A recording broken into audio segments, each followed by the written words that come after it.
E o nosso próximo assunto, falando de saúde, é sobre vacina. E mesmo em meio às comemorações pela chegada da vacina contra a Covid em Goiás, as incertezas são muitas. Uma delas é se pessoas com câncer podem se vacinar contra a doença. E para falar sobre este e outros assuntos, estamos em contato agora, de forma conectada, com o diretor clínico do Hospital do Câncer Araújo Jorge, Dr. Frederico Monteiro. Seja muito bem-vindo, Dr. Frederico. Boa tarde, obrigado pela oportunidade. Doutor, hoje, qual é a maior dúvida que o paciente oncológico tem com relação à Covid, com relação à vacina? É a dúvida que todo mundo tem, né? Quando que vai chegar essa vacina e se ele pode tomar a vacina, né? Em relação a quando ele vai tomar essa vacina, isso depende da disponibilização que o governo estadual, né, o PNI, vai determinar, provavelmente relacionado às idades. E se ele pode tomar vacina, ele pode tomar vacina, inclusive eu vou acrescentar ele deve tomar vacina.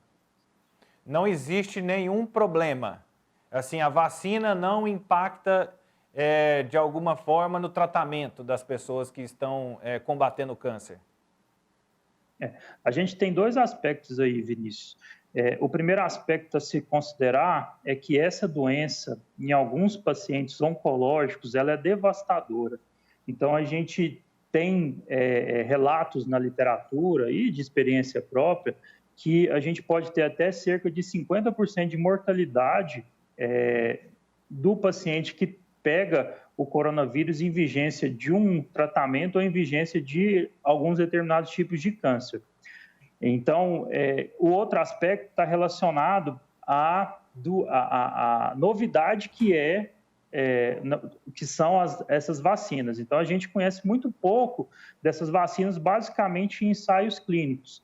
Então, as sociedades de cirurgia oncológica, a sociedade de oncologia clínica, a gente pesou o risco e benefício e considerou que, apesar de não terem sido os pacientes que foram estudados nos estudos clínicos para vacina, que sim, esses pacientes devem ser vacinados e que os efeitos colaterais dessas vacinas a gente tem que analisar posteriormente. Mas o benefício é muito maior para o paciente vacinar do que ele não ser vacinado e contrair a Covid. Doutor, e qual que é a importância e até a viabilidade de incluir os pacientes oncológicos dentro do grupo prioritário no Plano Nacional de Imunização? Em relação à viabilidade, isso eu não consigo te afirmar, porque apesar da gente estar recebendo as vacinas, a gente tem uma perspectiva a longo prazo de ter muitas vacinas para a população. Eu não sei como que isso está sendo organizado, porque isso é de acordo com a estratégia estadual de cada estado. E eu não tenho esse dado aqui da Secretaria Estadual de Saúde. A outra pergunta, qual que foi? Da importância. Isso, perdão. A importância é basicamente você não desenvolver casos graves da Covid-19, que são os casos que geralmente levam o paciente para internação prolongada, intubação, às vezes, como eu te falei anteriormente, 60%, 50%, 60% de mortalidade em determinados grupos de pacientes com câncer. Doutor, e dentro desse tema, normalmente a gente tem visto grandes complicações da Covid relacionadas à circulação. Isso é um problema e aí se torna independente da região onde a pessoa desenvolve o câncer? O que a gente descobriu pelo efeito com a da COVID, né? Com essa doença? Isso. O que a gente descobriu com a COVID, que é uma doença nova, é que é uma doença que ativa muito a coagulação sanguínea. Mas nos pacientes com câncer, o próprio estar com câncer, ter um câncer, você já tem uma ativação dessa coagulação sanguínea. Então, é como se fosse um efeito somatório. E isso sim é uma preocupação para a gente, e dependendo do caso, dependendo da gravidade da doença desse paciente, ele tem indicação sim de fazer o uso de anticoagulantes por longos períodos. E isso impacta de alguma forma no tratamento, no câncer, ou isso não influencia a questão dos anticoagulantes? Em relação aos anticoagulantes, a gente consegue hoje ter uma medida muito apurada para saber se isso vai impedir ou não você fazer um tratamento cirúrgico ou fazer um tratamento clínico, né? Um tratamento sistêmico, que é o tratamento com quimioterapia, alguma outra medicação de efeito sistêmico. A gente consegue hoje estimar isso muito bem, se vai ter algum problema ou não esses anticoagulantes, e se tiver algum problema e for imprescindível realizar o tratamento, a gente tem como reverter o efeito desses anticoagulantes ou prescrever algum derivado sanguíneo para diminuir a chance de ter algum sangramento. Doutor, é inevitável que todo mundo queira se colocar na condição de prioritário nesse momento, né? Todo mundo quer ser vacinado, mas não tem vacina para todo mundo, e aí o governo federal, estadual, né, mas principalmente o federal, que criou o plano de imunização, e os estados estão aderindo ao plano. Eles acabaram optando pela idade. É o grupo de risco, que são os profissionais de saúde que estão na linha de frente, e o segundo fator é o de idade. Hoje, essa escolha, esse critério, ele é o mais justo pela sua experiência, pela sua convivência? Ele é o mais eficaz? Ou teriam outros critérios que poderiam diversificar um pouco mais a população que recebe a vacina e poderia ter um sucesso maior? Essa é uma pergunta de difícil resposta. Por quê? Nos estudos que liberaram as vacinas, a população que foi estudada foi uma população saudável. Então, ela não tinha nenhum tipo de câncer. Essas pessoas que foram escolhidas para fazer esses estudos não tinham nenhum tipo de câncer ou alguma doença grave. De modo que fica difícil a gente tentar incluir os pacientes com câncer ou com alguma doença grave com prioridade no Plano Nacional de Imunização. Isso pode soar um pouco egoísta, mas assim, eu estou te explicando do ponto de vista técnico. Mas, obviamente, que eu imagino que a gente vai ter que extrapolar essas indicações das vacinas para alguns grupos que são prioritários. Os idosos vão receber as vacinas primeiro, porque eles têm mais chance de complicar a doença, e eu acredito que o segundo grupo que deva receber a vacina, além das pessoas abaixo de 60 anos, vão ser incluídas, sim, pessoas com doenças graves, e nelas estão incluídas doenças do câncer, o câncer, por exemplo. É interessante porque recentemente a gente fez entrevista aqui na Sagres, um movimento dos professores querendo entrar no grupo prioritário. E aí, quando eu vi essa pauta, né, desse alerta, porque eu vejo que assim, e cada classe, cada organização, ela vai fazer seu movimento de querer ser prioridade nesse momento, é inevitável. É por isso que eu fiquei pensando, se a gente imagina que hoje o recorte está assim, né, por faixas etárias, será que fazer um recorte assim seria, né, pegando pacientes oncológicos, né, que estão fazendo tratamento de combate ao câncer, teria um efeito mais avançado? E aí eu não sei se em outras pesquisas de vacina você tem esse conhecimento, né, para a gente, é mais uma curiosidade do que propriamente querer questionar o plano de imunização ou a demanda que várias organizações e associações se movimentam, porque, acima de tudo, é muito difícil para o governo escolher o critério. É muito difícil diante de uma população de 200 milhões e você ter 4 milhões, 6 milhões de doses num primeiro momento. Então, é muito difícil. Eu reconheço isso, é só de enxergar novas perspectivas. Entende, doutor? Sim. Isso é muito difícil fazer essa escolha, né? Quase chega a ser uma escolha de Sofia que a gente tem que fazer. Eu não tenho como advogar para falar que um paciente, por exemplo, meu, que está em acompanhamento de um câncer de pulmão, que já foi operado, enfim, e está em acompanhamento, ele deva estar restrito em casa, em isolamento social, ele deva receber a vacina na frente de um professor ou de um profissional de segurança pública que precisa trabalhar. Eu não tenho como advogar isso.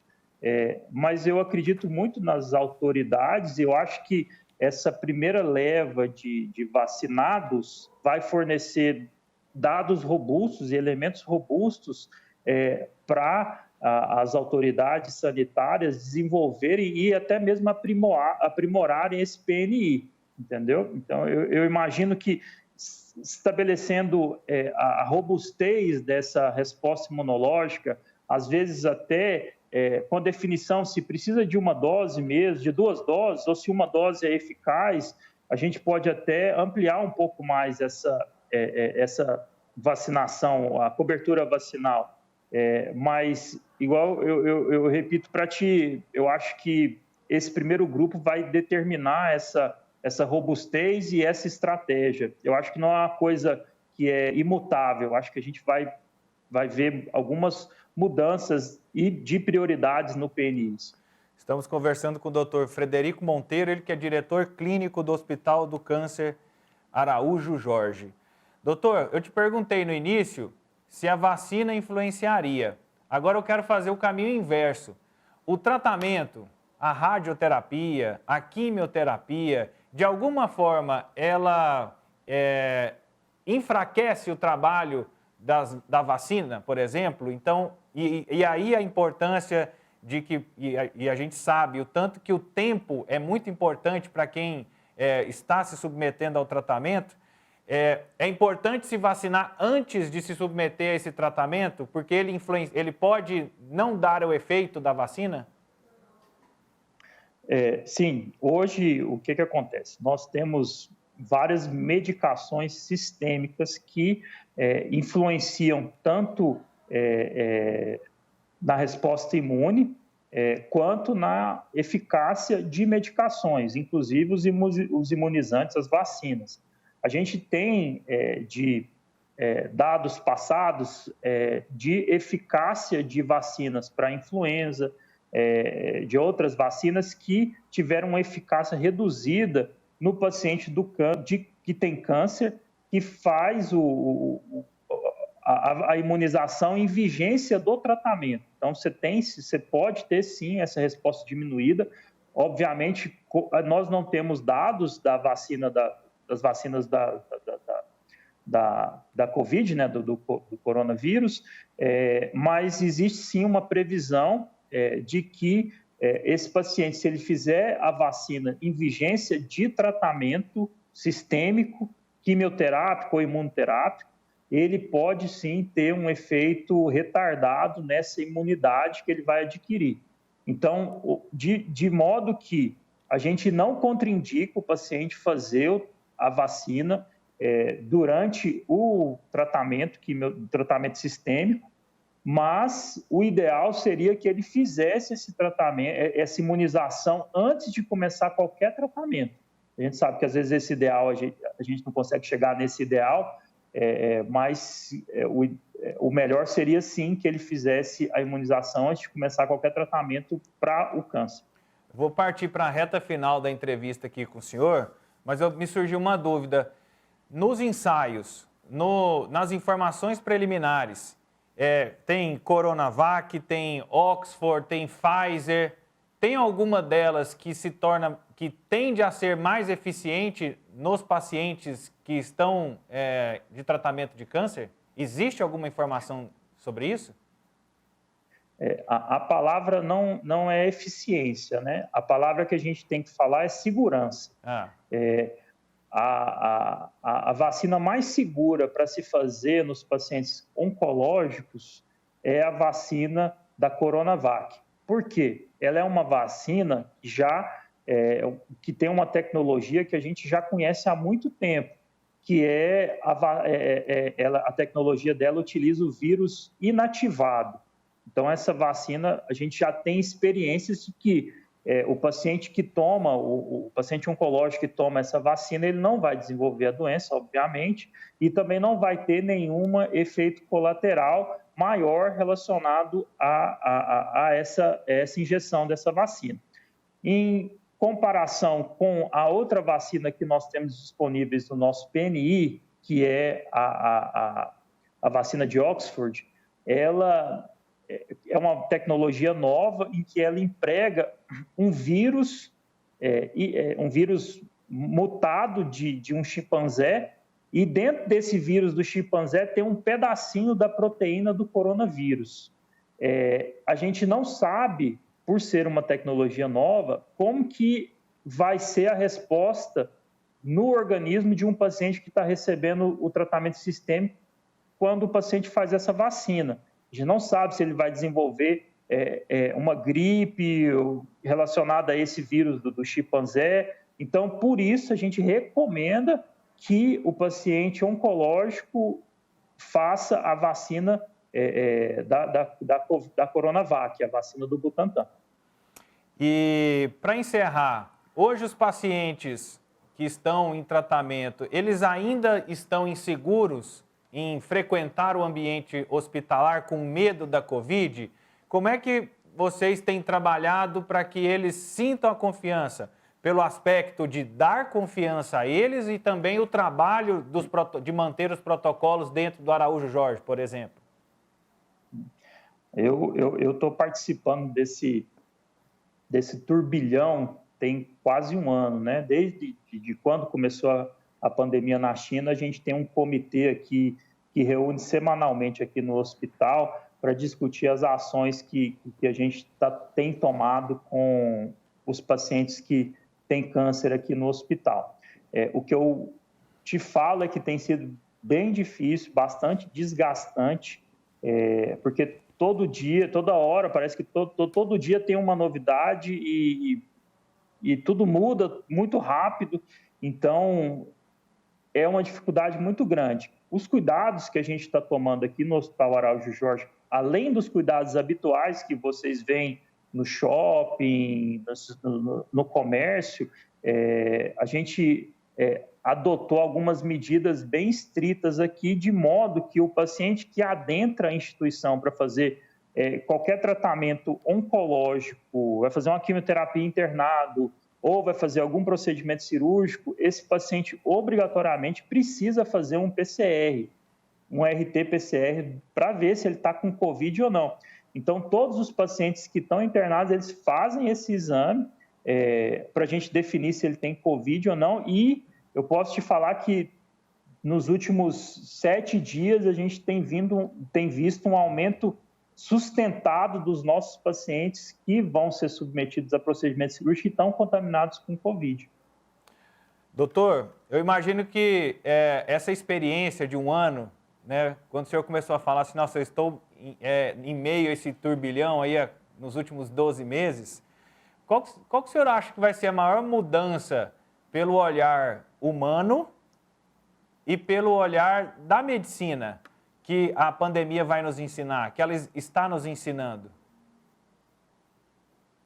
Olha, eu acho que daqui a uns 3 anos a gente vai entender realmente o que aconteceu nesse período no nosso país.